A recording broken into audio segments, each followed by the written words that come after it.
Halo, pernahkah kalian harus buka puluhan, bahkan ratusan file Excel laporan keuangan?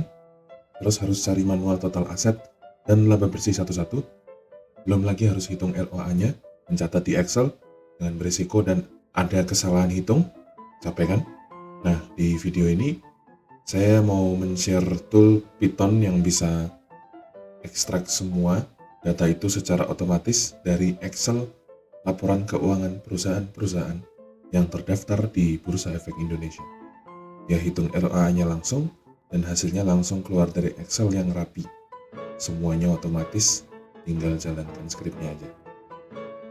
Jadi total ada 17 financial ratios dan 8 scoring models.